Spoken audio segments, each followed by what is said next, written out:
Escape Pod, episode 687, 4 of 7, by Samantha Mills.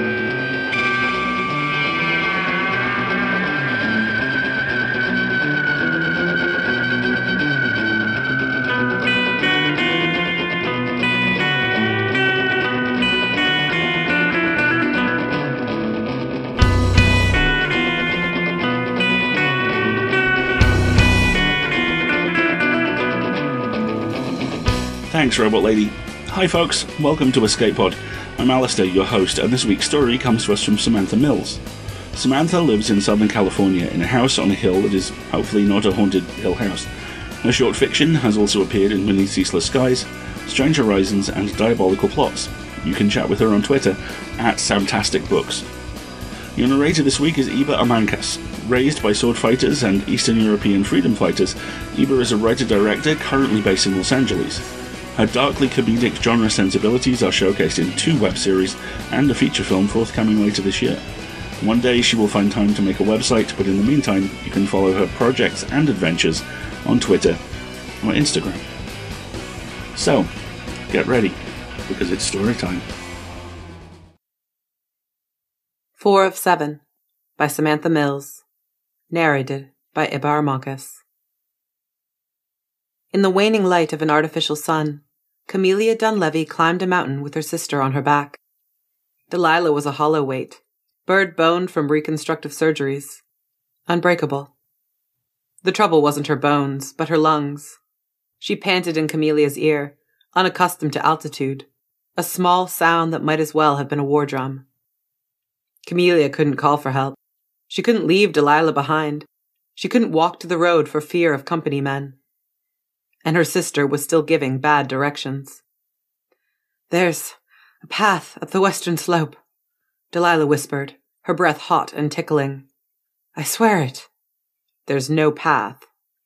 "I came up once, with Aster." "Then you were on a tram?" "Yes, I saw it out the window." "I don't know what you saw, but it wasn't a path." An explosion rocked the mountain, pelting them in pebbles and moon dust.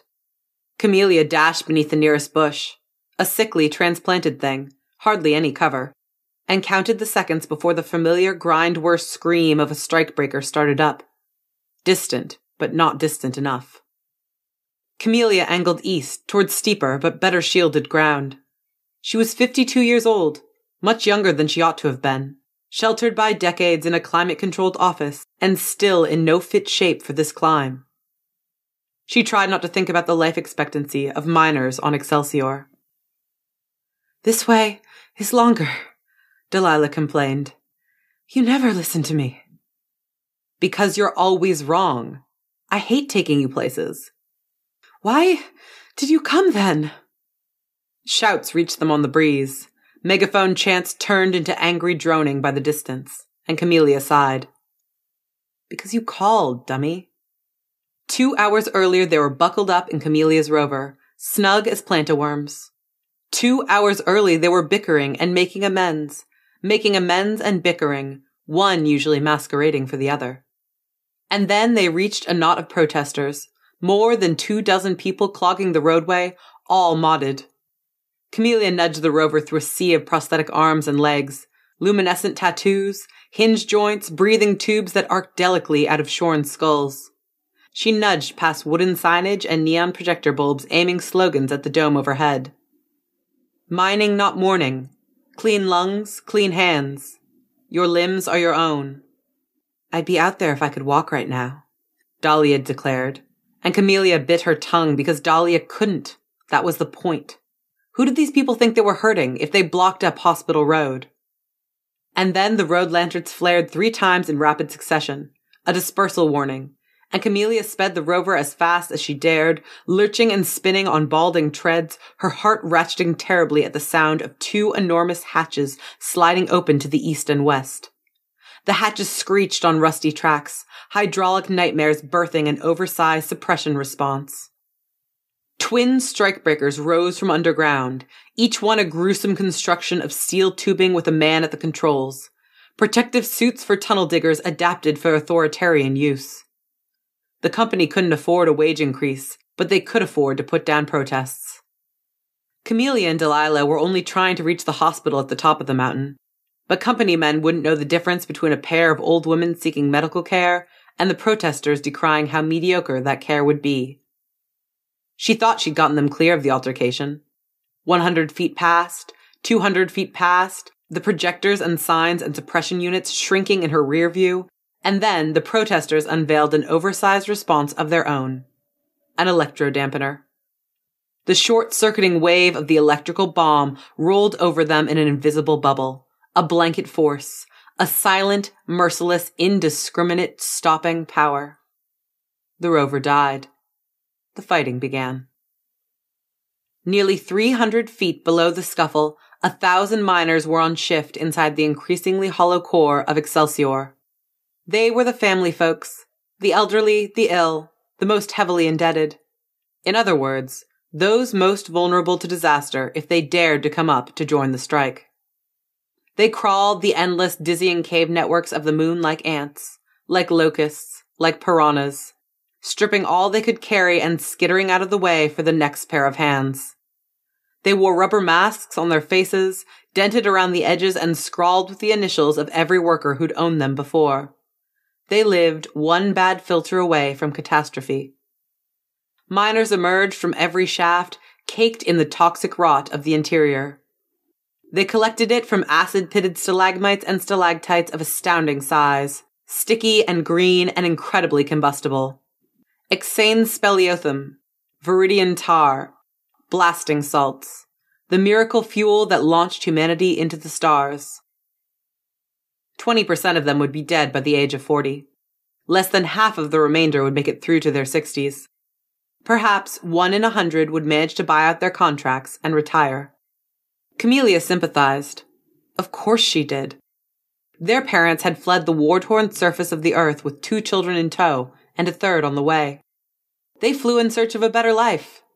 They signed a work contract to pay for their tickets to the outer ring, same as everyone else, and their labors made possible the establishment of the colonies.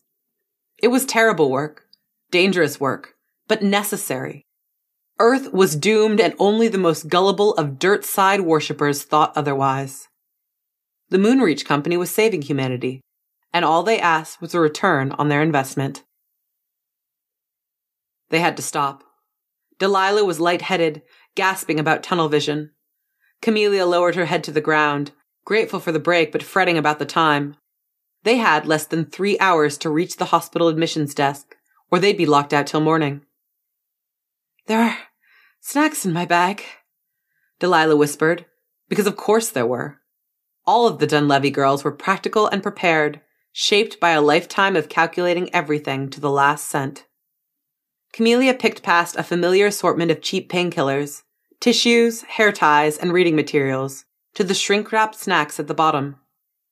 "I can't believe you're still eating these," she said. "They're practically lard on a cracker." Delilah snatched one from her hand. "They get me through the day, don't they? Not all of us can afford canned greens." Camellia looked away, stung by the same old sniping. The sun had finished its power-down cycle, turning the landscape to a dull, nightlight green, and she almost laughed thinking what a marvel Anders Mountain had been when she was young. Taller than the morning fog, spotted all over with living plants. Now, all she could see were the seams and hatches. It was the moon's grandest storage unit and moisture farm, held together with roots and bolts. The night sky came to life with small purple lights and the click-clack whir of surveillance drones taking position. Robotic voices echoed across the mountainside in stern unison, declaring emergency curfew. "Get up! Get up! Get up!" Camellia resisted the threat of panic, the little voice telling her it was already too late. She hadn't moved quickly enough. She'd ruined their chance same as she'd ruined everything else. She shouldered the too fragile weight of her sister and wished, for the 10,000th time, that there were more of them left. It had never been easy, being the 4th of 7 sisters. Ophelia, Rhea, and Aster were the older girls, a tight-knit trio with 1 or 2 year gaps between them. Hannah, Delilah, and Calliope were the younger girls, another trio of similar spread. Each set had a bossy older girl, competitive middle girl, and tag-along baby, their roles cemented in the fierce flesh of youth and carried well into adulthood. And then there was Camellia, 3 years below Aster, 3 years above Hannah, simultaneously an older sister and a younger sister, and an only child, sandwiched between two inseparable cliques. Absolutely solid middle. She loved them fiercely, but she couldn't wait to get away, to carve out a place for herself, to fly back triumphant and buy out their parents' contracts. And yes, outshine her sisters a little bit in the process. When she qualified for the Intercolony University Scholarship Program, there were 2 transportation options. The longer, cheaper route was 2 years aboard an educational vessel, taking lower-level courses along the way, and then finishing advanced work in the halls of New Andertown. Or there was the shorter, more prestigious route, 2 weeks aboard a sub-FTL ship, a long, delirious orientation with a group of privileged youth she'd never crossed paths with on the ground, and a full degree on campus, a surefire path out of the communes and into society. The drawback.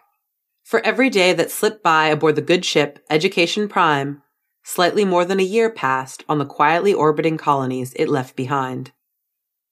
And Camellia meant to take the longer route. She really did. Camellia paused for a moment to catch her breath, one hand pressed to a faux boulder, warm and thrumming with the power of the engine within.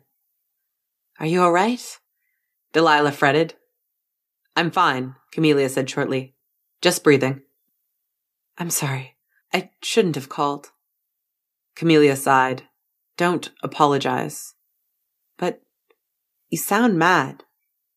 "I'm not mad." Camellia pushed off the boulder.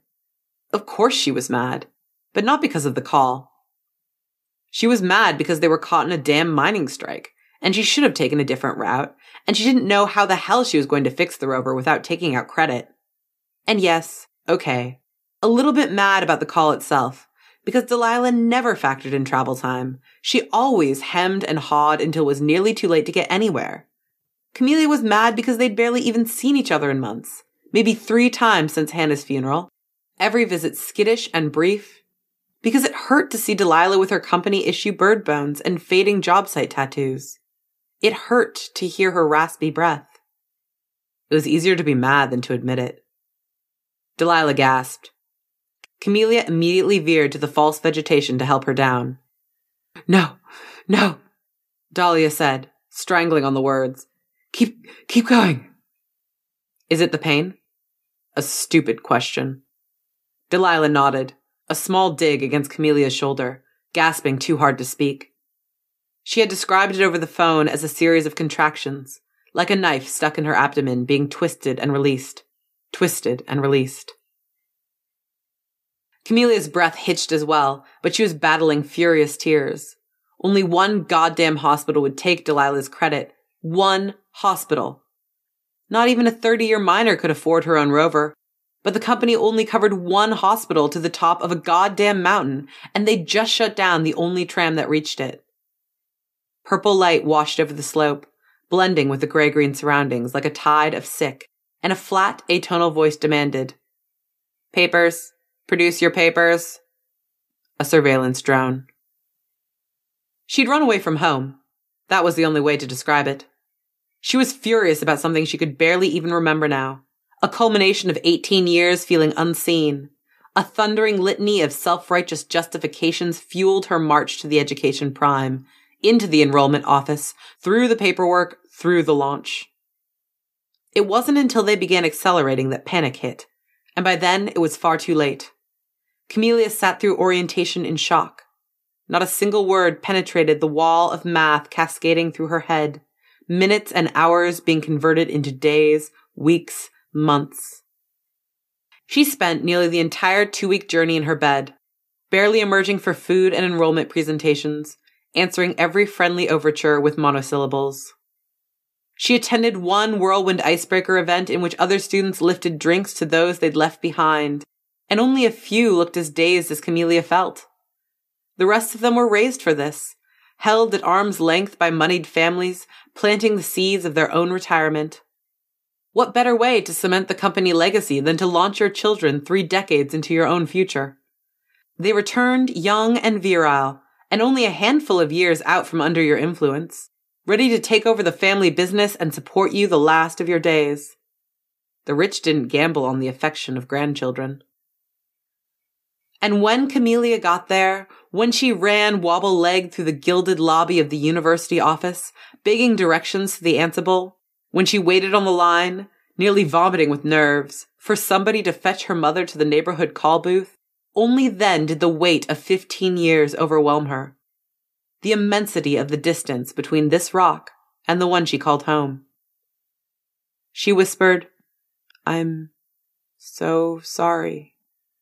And her mother's tone was brisk to hide its brittleness, resigned to a pain that was still fresh for Camellia. Because of course, she'd had all the time in the world to prepare for this conversation, and she outlined the last 15 years like they were side notes in a history book, while her daughter wept. Aster and Hannah had both been married, and Aster's second child was on the way. Papa had lost a lung to the mine 2 years back. The company wouldn't take an extension on their contract to pay for it, not at their age. So instead, and here she sounded grateful but bitter, so bitter, Ophelia and Rhea had shouldered the cost. 20 years apiece bought their parents' retirement and sealed their own fates. They'd never leave Excelsior, short of a miracle. Unspoken remained the fact that none of the girls would, either. They just hadn't yet signed away enough years to break the illusion of maybe. "I will work so hard," Camellia swore. "I'll take the physics track. I'll work through breaks to graduate faster. I'll live cheap and send you everything I make until we can buy everyone out." "There's something else." Her mother's voice cracked, a sound Camellia had only heard 3 or 4 times in her entire life. "I don't know how to say it, so I'm just going to say it. Calliope is dead. 9 years ago. Sepsis after a broken leg." She continued to explain, but Camellia hardly heard a word over the static in her ears. It wasn't until she was 11 years old, and just discouraging people from calling her Melly, that Camellia realized her family was poor. The realization only took as long as it did because their home was identical to every other home in their neighborhood. Her parents left at the same time every morning for the same job as all of their neighbors. Cocooned as she was in a web of symmetry and sameness, it took a class trip to the mining administration buildings to crack an egg of questions in her chest. "Why don't we have windows?" she asked at dinner. "At the office, everyone had their own screen, and their own room with their own desk, and their clothes were all different colors, and they gave us sandwiches for lunch with 3 different cheeses." It was Aster who snapped. "We can't afford those things, Melly."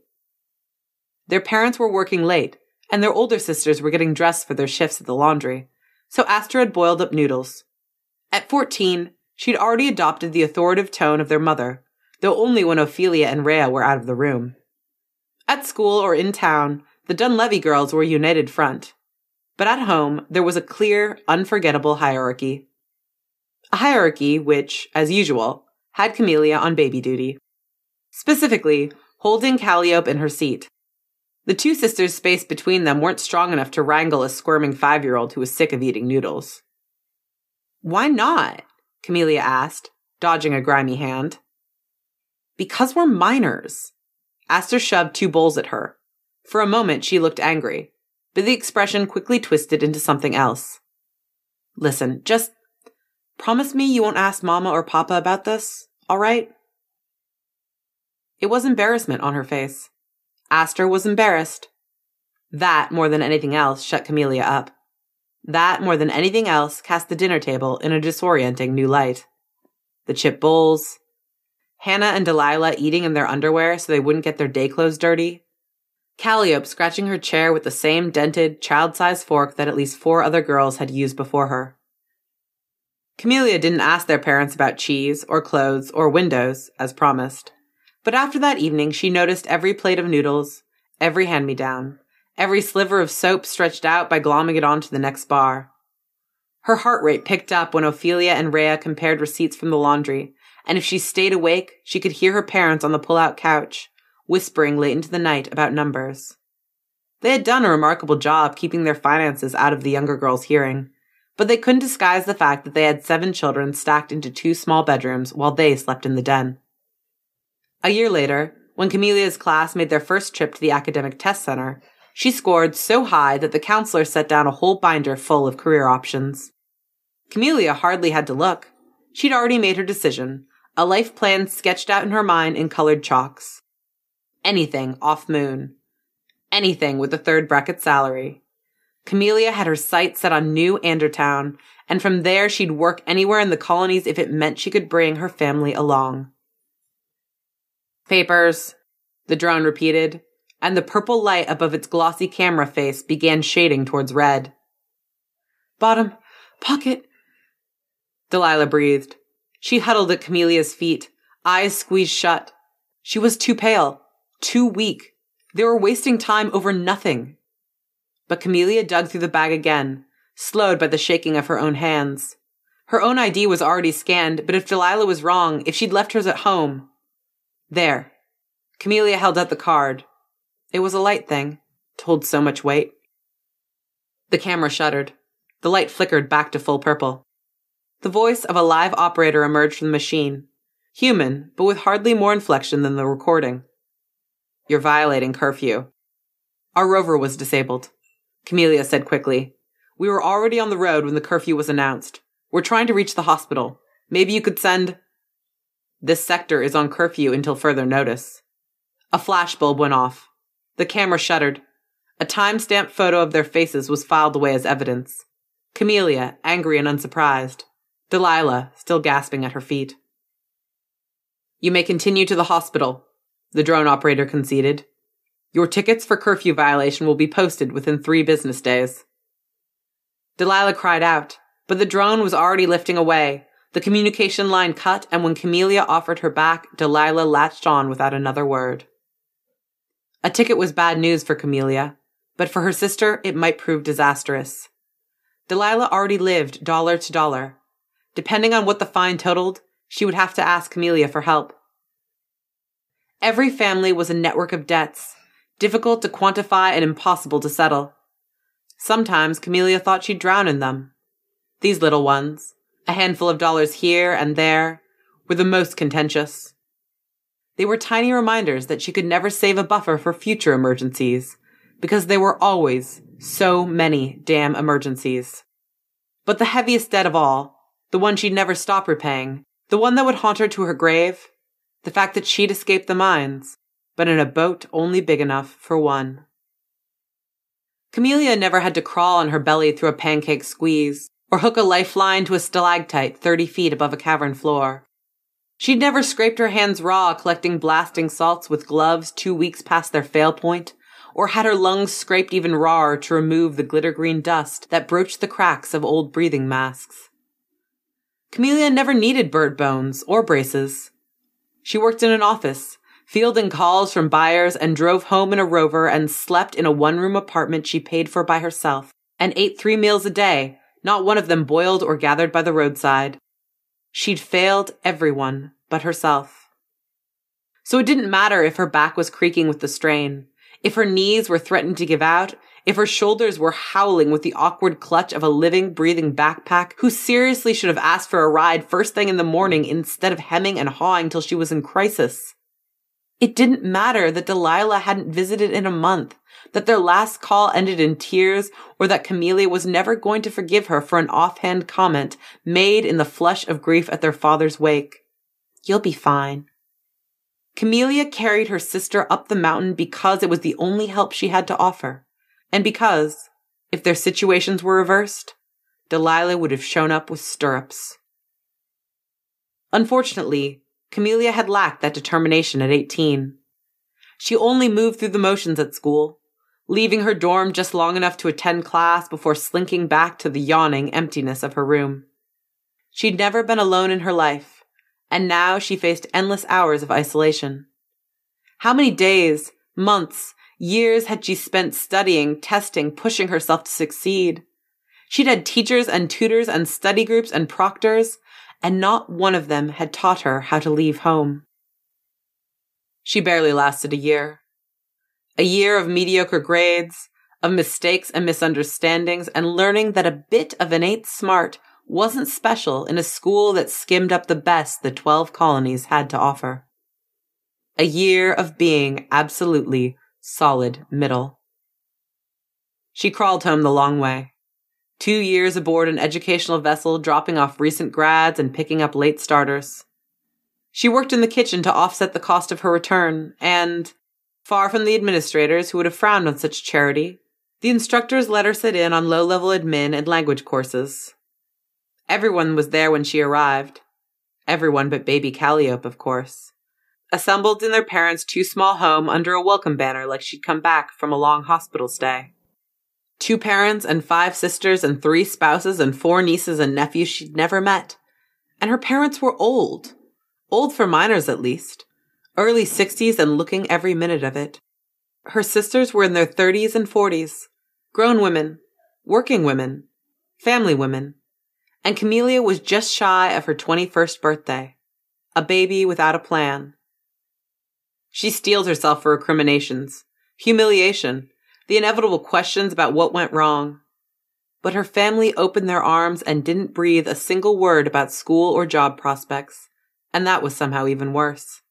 Like they hadn't held out much hope anyway. Camelia let the usual chatter swell all around her. The atmosphere and the volume were unchanged, but the subject matter was almost incomprehensible. She'd missed 18 years of in-jokes and hard times.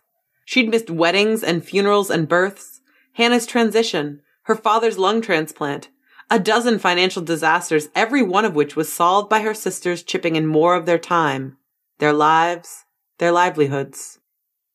Even Camelia's failure gave her an advantage over them. She was young and fresh and without debt. She'd learned enough of the intercolony standard dialect on the ride home to qualify for an office job.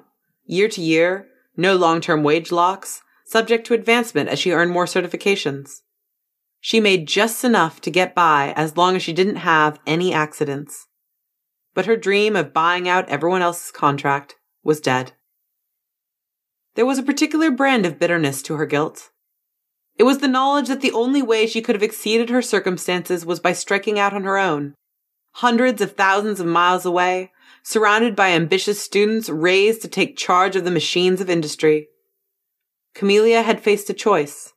Her family or her future. And she'd chosen. She'd chosen. It hadn't come close. She only wished she could forget what she'd given up. The hospital revealed itself like a cool lake after miles of desert mirages. It towered, 7 stories of brick and glass, nearly brushing the curve of the Habitat dome. Camelia staggered into the lobby on legs gone lighter than the high-altitude air. Fresh strength buoyed her at the sight of the scrub-clad bodies bustling through the end of their shift. "We made it," she said, but Delilah didn't answer beyond an encouraging wheeze. An enormous clock flashed ominously over the administration's desk, but 17 minutes was 17 minutes. They were at the window and they couldn't be turned away. Camelia slumped to her knees, and then there was a flurry of activity. The hunt for medical papers, the recitation of symptoms and credit numbers, the hasty triage to make sure Delilah wasn't about to die on their squeaky mop floor. "I heard there's trouble down the mountain," the receptionist said, eyes on her screen as she copied over Delilah's medical card info. Wearily, Camelia said, "I'd check the radio before leaving if I was you." And then, the wait. Delilah was curled up on a wheelchair, head lolled on her chest, breath shallow.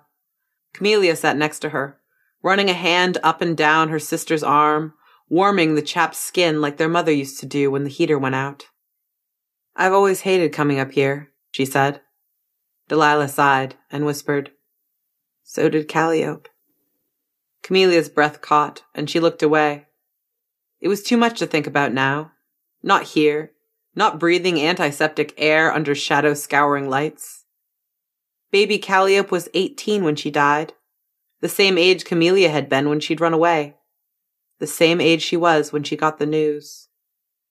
Their parents went next, one after the other, only 5 years after Camelia returned home, and halfway through the 20 that Ophelia and Rhea had shouldered to pay for their retirement. Camellia was so stunned she couldn't even cry at the funerals. They had a 15-year respite before Ophelia died. Her lungs practically turned to stone, and by then Camellia was awake to the future that loomed before her, and she wept so hard she couldn't hear the litany. The next year it was Aster, only 60 but infection-prone from a bad pneumonia in her teens. And by the time Rhea died, strong Rhea, who'd seemed immortal till she fell in a mining accident. Rhea, who only had one child and forbade him from buying any of her time. By then, Camellia had hardly had any tears left at all.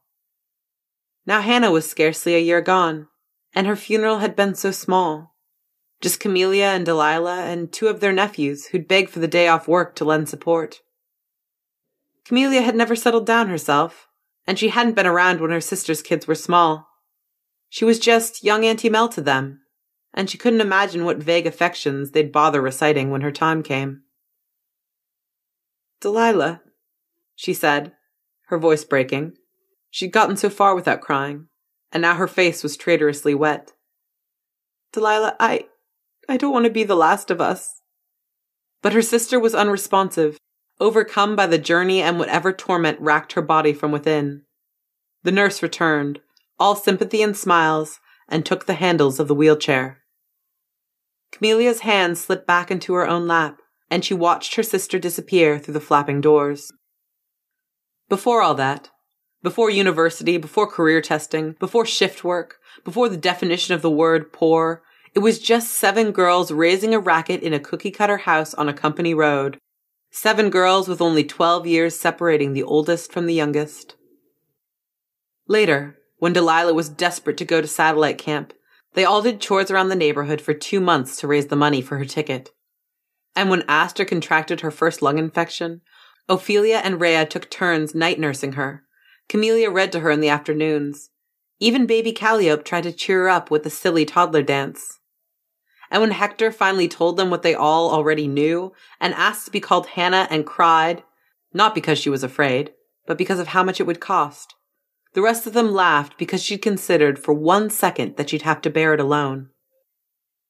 Before all that, before the stress sank in, before the constant calculations and little indignities, back when their parents were still concealing how poorly off they were, though they all knew long before they knew. The longer they spent in school, the more they compared their life to the life in the vids. Even then, their mother was preparing them for the world ahead. After every sibling squabble and jealous tantrum and melodramatic threat to run away, she would gather the aggrieved parties close and tell them, so often and so firmly that Camellia couldn't even remember the first time. "One day, your father and I will be gone, and you'll have to take care of each other. That's it. That's what matters. In life, all you have is your family." Camellia slept, against her better intentions.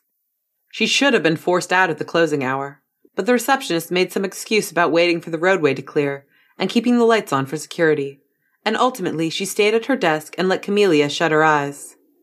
Little mercies meant the most. Camellia woke to a gentle nudge. She lurched up, momentarily forgetting that she was slumped over in a hospital waiting room. Every strained muscle had stiffened, her legs, her back, her neck. But it was Delilah. Delilah was sitting next to her, pale and sunken-eyed with fatigue, and very much alive. Very much still here. "What is it?" Camellia rubbed at her face, hoarse and thirsty. "Is it your lungs? Is it—" She couldn't even finish the thought. "They did a scan." Delilah ducked her head, limp hair swinging forward, shoulders hunched, and Camellia wanted to grab her, shake her, beg her to just spit it out and be done with it. And Delilah coughed. "It's a gallstone." Camellia blinked. "What?" "A gallstone? The pain was my gallbladder contracting it." She put a hand on Camelia's shoulder. "Oh, Melly, don't cry. It's not so bad." Camellia had buried her face in her hands. She looked up with tears on her cheeks, but she wasn't crying. She was laughing. Oh my God, you bitch! I carried you up a mountain for a gallstone? Oh my God! Well, they can lead to worse problems, Delilah said, a bit sniffly, all things considered. The doctor asked me to monitor my fat intake for now. She trailed off, embarrassed. Camellia sighed. It's the snack bars, isn't it? Well? Oh, come here. Camellia pulled her close, breathing in a familiar blend of dust and cheap detergent. Delilah murmured, Don't worry, Melly. You're not rid of me yet. And Camelia's shoulders shook again, but this time she kept her face hidden. And then the receptionist coughed, waiting pointedly to the side with her coat firmly cinched and a bag in her hand, and they broke apart. Delilah swayed a bit, not terminally ill after all, but still a 63-year-old miner with half her body weight in prosthesis, and asked, How are we getting home? Camellia put a steadying hand under her arm and helped her towards the door. I don't know, she said, but we'll figure something out.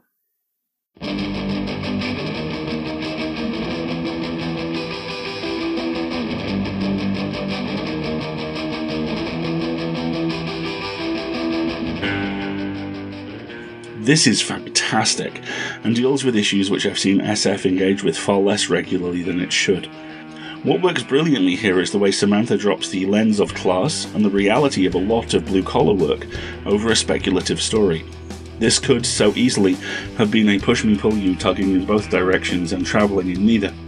Instead, it's a fiercely grounded, character-driven story with an untidy, familiar heart that uses science fiction to do the thing all SF, hell, all art, does.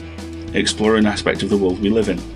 Entertain, educate, inspire, and on occasion haunt. I am tremendously lucky in several ways. I am a straight white man born into a lower middle class family who enabled the fact I was intellectual. Some of the people I grew up with were lucky in very different ways. One friend worked for and later inherited his father's trawler fleet, which on the one hand is really impressive. On the other, the multiple 15-hour days of back-breaking physical labour at sea lead me to believe he earns his money, especially given the Irish Sea is, shall we say, somewhat rambunctious. But the way I'm luckiest regarding my childhood is physical size. I was big, quickly. I still got bullied, a lot, for being a teacher's kid, for being a nerd, for being clever, for clearly being gay, because I didn't like football, but it never got physical because they knew it would end badly. It just left different scars. I mention this because this kind of community is something very close to what I grew up in. The identical houses, the single hospital, the narrow roads, the growing sense of the universe leaving you behind and that desperate need to get out, to get away. This is a tune I've sung, but Samantha drops the mining elements over the top to tip it from Springsteenian into out-and-out class horror. This is the sort of world Alex Wells writes about in the extraordinary Hunger Makes the Wolf duology, where the corporation is king, doctor, policeman, grocer, judge, jury, executioner. But never family.